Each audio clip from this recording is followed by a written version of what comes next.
will hear a conversation between a psychiatrist in the medical centre of the college and a new student. First, you have some time to look at questions 1 to 4.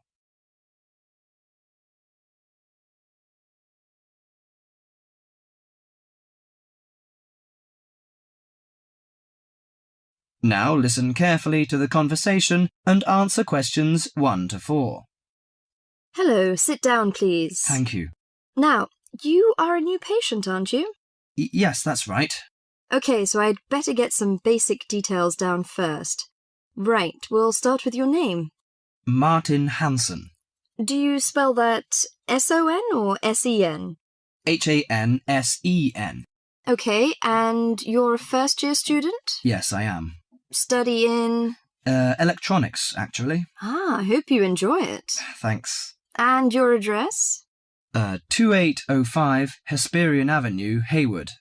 2805 and Hesperian. Yes, that's Hesperian. Hayward, Hayward. And your phone number? 734-246-55.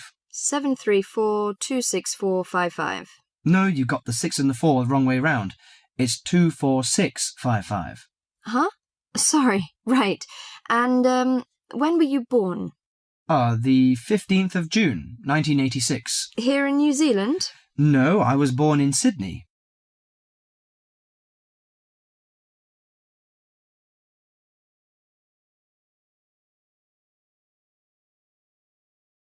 Before you hear the rest of the conversation, you have some time to look at questions 5 to 10.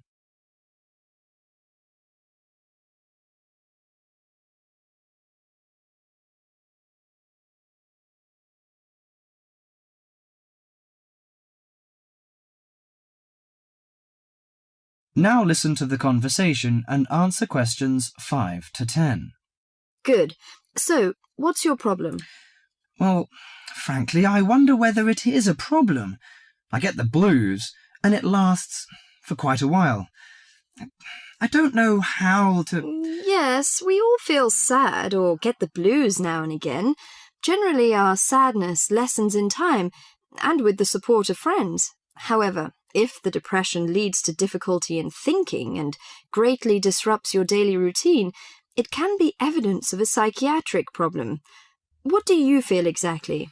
I always feel sad and worthless.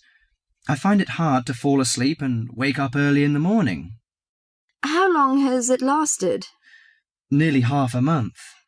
Do you feel fatigue or loss of energy? Or you may have lost interest or pleasure in usual activities? Yes, sometimes. At first I thought I could overcome it by myself, but I failed, and I'm so glad that you came here. It seems that you are suffering mild depression from your symptoms. Depression? Yes, I feel depressed sometimes. But why would I... Depression may occur as a result of biochemical changes in the body. Alcohol, amphetamines, cocaine, and LSD can bring on depression. Those who have a family history of depression usually have a greater risk of depression. Sometimes the worrying changes in life can lead to depression. I see. I had a really bad breakup of a love relationship. It makes me feel hopeless. Do you think I need some treatment? Yes. Antidepressant medications are often used to treat depression, if it is serious. But I don't suggest them at first because of the side effects. I suggest psychotherapy, which can give you support and help you regain control. So do I need to come here every day? No, I will arrange counselling sessions for you, which will last 12 to 20 weeks. You come here once or twice each week. The psychotherapy is directed at helping you gain insight and understanding about events in your life, which may have contributed to your depression. With growing insight, you can often learn more effective ways of coping with your feelings and changing your behaviour. What can I do to take care of myself? Well, at first you should do some physical exercises on a regular basis, at least 3 times a week. How is your food? Do you eat well? Yes, I think so. I eat at my homestay family. Good. Find a hobby or a positive recreational activity to participate in once or twice a week. I know it's difficult for you, though. When you feel it's hard to overcome the depression, come to the counselling session. Remember, ask for help if the load is too heavy to handle. Yes, I'll try. So, when will my counselling session begin? I'm going to arrange that for you. That is the end of part 1. You now have half a minute to check your answers.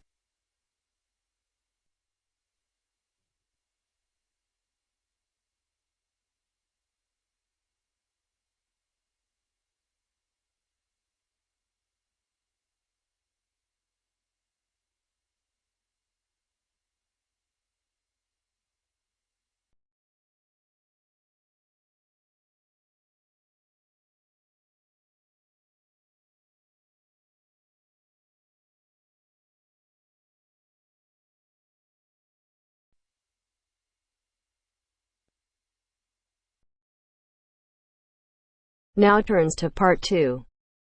Part 2. First, you have some time to look at questions 11 to 17.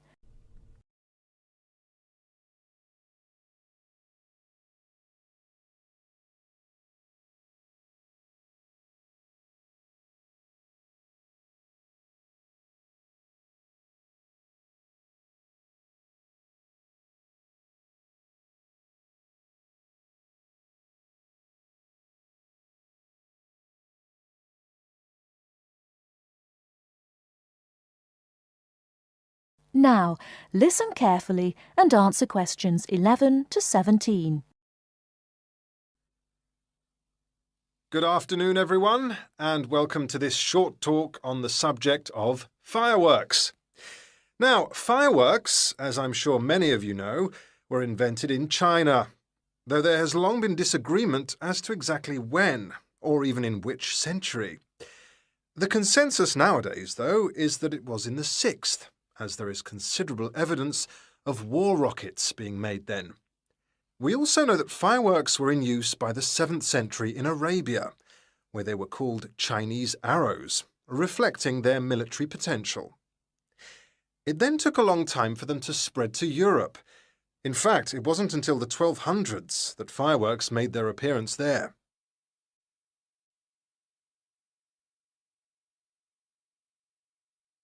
The basic ingredients of fireworks have changed little to this day.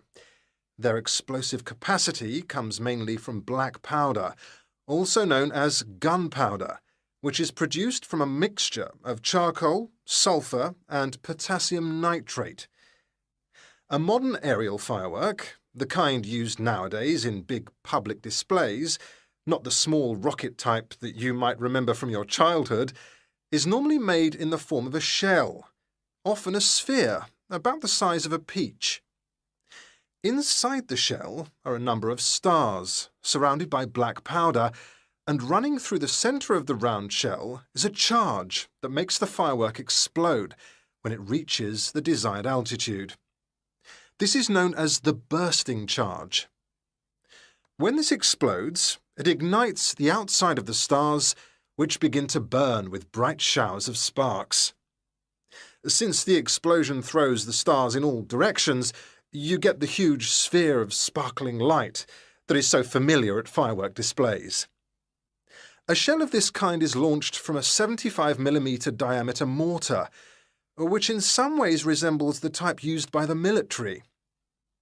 The mortar is a steel, or increasingly for safety reasons, shatterproof plastic pipe. This is likely to be 500mm long and sealed at one end. The other end is aimed at the sky, and at the bottom of the pipe, below the shell, is placed a cylinder containing black powder. This has a long fuse, which projects out of the tube. When this is lit, it quickly burns down to the lifting charge, which explodes to launch the shell. In so doing, it also lights the shell's fuse. The shell's fuse burns while the shell rises to its correct altitude and then ignites the bursting charge so it explodes. Before you hear the rest of the talk, you have some time to look at questions 18 to 20.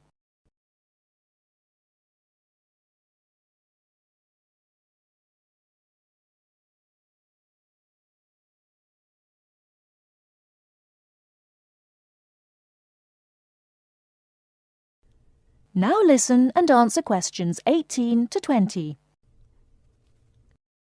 More complicated shells are divided into sections and burst in 2 or 3 phases. Shells like this are called multi-break shells. They may contain stars of different colours and compositions to create softer or brighter light, more or less sparks, etc. Some shells contain explosives designed to crackle in the sky, or whistles that explode outward with the stars.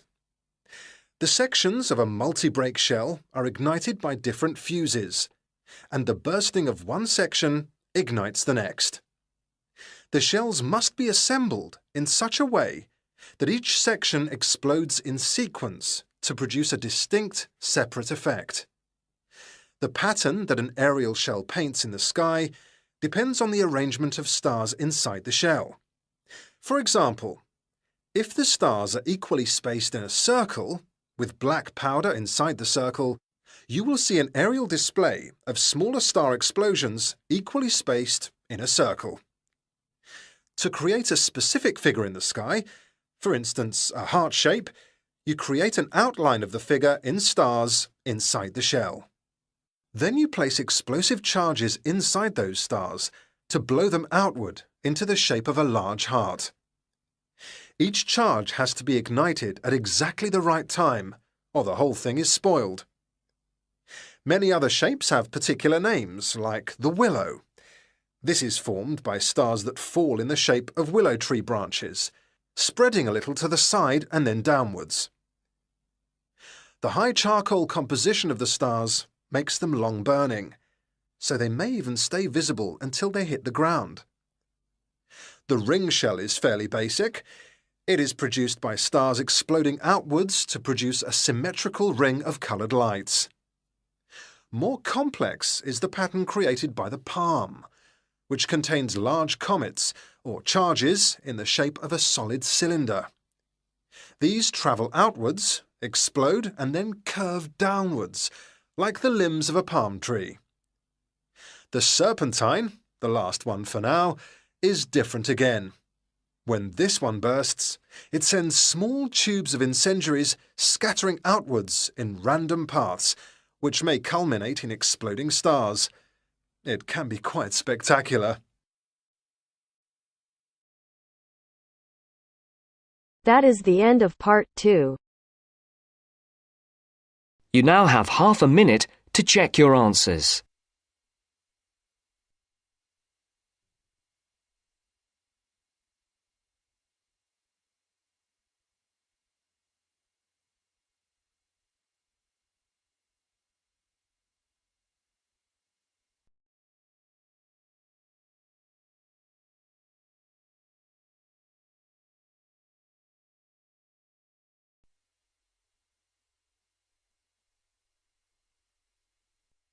Now turns to part 3.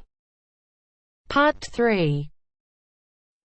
You will hear 2 engineering students, a woman in her 6th year called Linda and a man in his 5th year called Matthew, discussing the benefits of student work placements. Before you listen, you have some time to look at questions 21 to 26.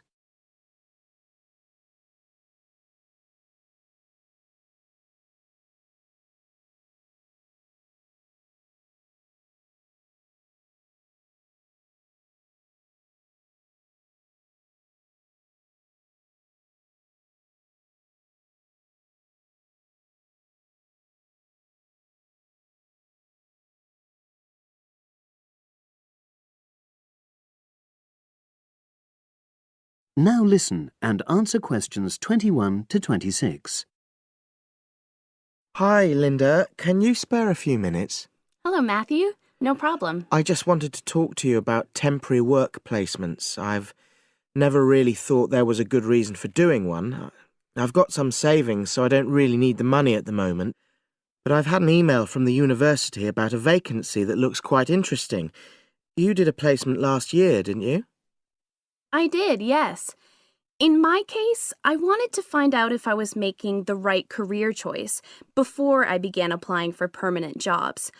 I thought I wanted to work in car manufacturing, but I wasn't sure, so I applied to Toyota. What was the application process like? Lengthy.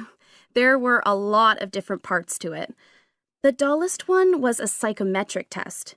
You know, when you have to answer loads of questions about yourself. And you're trying to guess what's the best thing to say. Yes. Then there was an activity that we did in groups, which I found really fascinating. Engineers are renowned for being a bit unsociable, but I thought we made a great team. And we had an individual task too. We had to sort through various business documents and prioritize them. It was just like what you have to do as a student, really, just with different content. What exactly were you doing on the placement? I was helping to design some diagnostic software to identify any waste in the car assembly process. Do you mean waste of materials? No, time.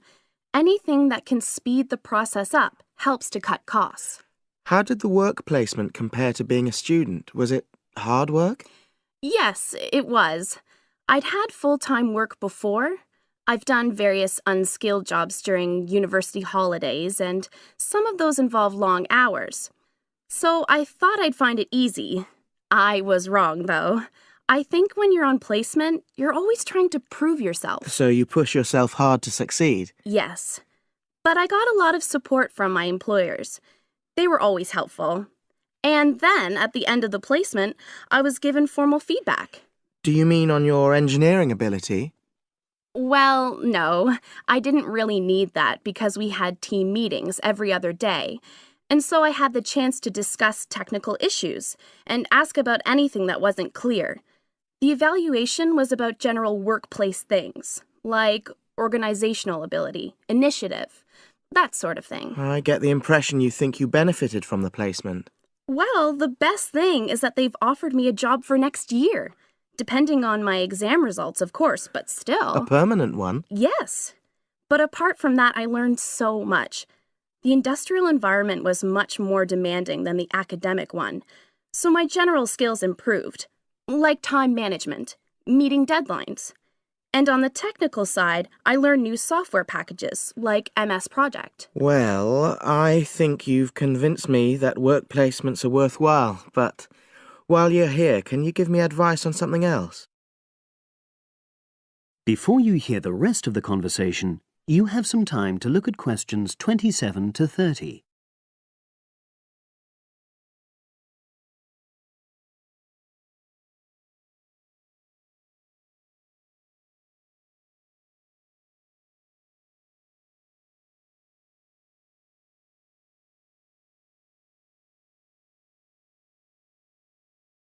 Now listen and answer questions 27 to 30. I'm about to make a start on the engineering materials module, and I've got a book list here. Can you have a quick look and tell me what you would recommend?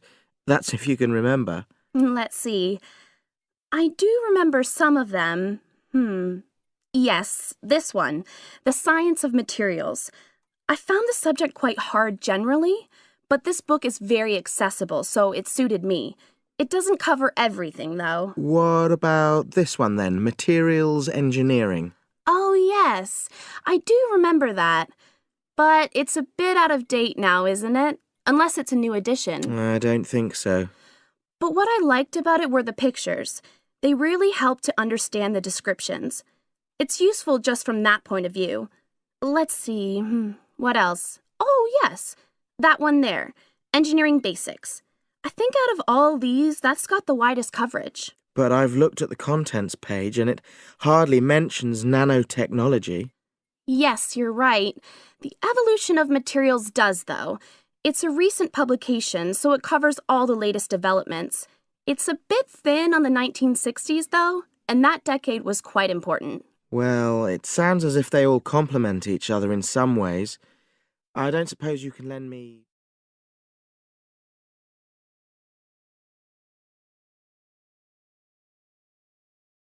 That is the end of part 3.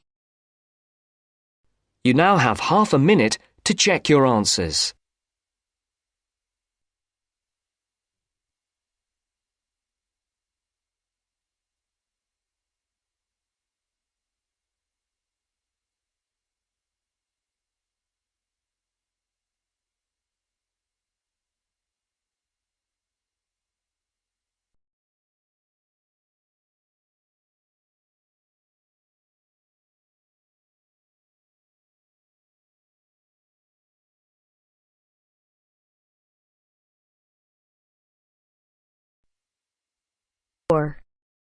Part 4. You are going to hear a lecture about dorm rooms. First, you have some time to look at questions 31 to 40.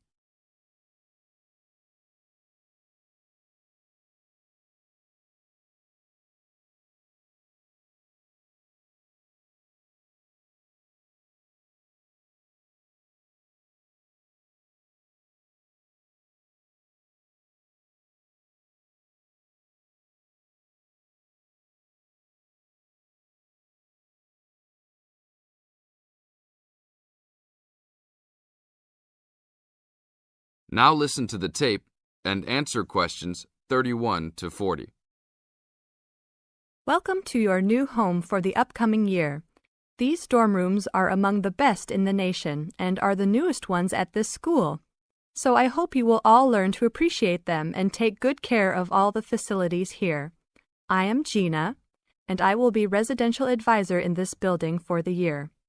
Today I am going to tell you about some of the programs and facilities that are available to you. I will also be telling you the rules that everyone is expected to abide by. I will be asking you to give me your full attention for the next few minutes. I will first tell you about the facilities that are available to you. The dining facility is located on the first floor of the building. It is open 7 days a week from 7 a.m. to midnight. All the food offered to students is freshly made every day, and my own opinion is that the food is actually quite good. Feel free to come and grab a banana for breakfast or sit down with a group of friends for dinner. Although your meals are served buffet style, please do not waste food. All students are expected to clean their own tables after meals. In the basement of this building, there is a gym and recreational hall. The gym has workout equipment such as treadmills and weight sets. In the recreational hall, there are ping pong tables and a pool table for student use. You must sign in when using this equipment, and you will be held responsible for any damages or losses. The gym and recreational hall are open daily from 10 a.m. to 10 p.m. There is a kitchen located on the second floor of this building. Your dorm key will open this door. Inside there is a refrigerator, a microwave, an oven, and a stove. This room is open 24 hours a day, 7 days a week. If you decide to cook a meal, please be considerate to all the students and clean up after yourself. You can use some food in here, but please do not make a mess. Some students do end up having their food eaten from the fridge, so be careful. Don't leave anything that looks like it tastes really good. Do not leave pots and pans lying around in the kitchen. Please store these in your room. There are many programs being sponsored by our building this year. One of the most popular is our Saturday morning outings. In the past years, these trips have included going fishing, hiking, cycling, ice skating, and even going to the beach. There will be a listing of scheduled events coming out soon. The university sponsors these trips, so transportation will be provided. However, there are usually some costs associated, though they are usually minimal. Our building also has a volleyball team. All students who live in this building are welcome to join. Last year we won first place in the dorm league. Please sign up at the front desk if you are interested as soon as possible, as there are only 20 spaces available based on a first-come, first-served rule. The last things I want to talk about are the rules of our building. I know rules can be boring, but they are necessary to ensure the welfare of everyone living here. First, noise levels must be kept to a minimum after 11 p.m. Many students have early classes, so for those of you that have the luxury of sleeping until 10, please don't stay up late making lots of noise. Secondly, all visitors must sign in at the front door. Even if you have friends that are regular visitors, they must still always sign in. This rule is to prevent theft and robbery from occurring. Thirdly, alcohol and drugs are not permitted in this dorm in any place or at any time. Lastly, just be safe and have a great time. University is the greatest time of your life, so make the most of it. Thank you all for your attention. That is the end of part 4. You now have half a minute to check your answers.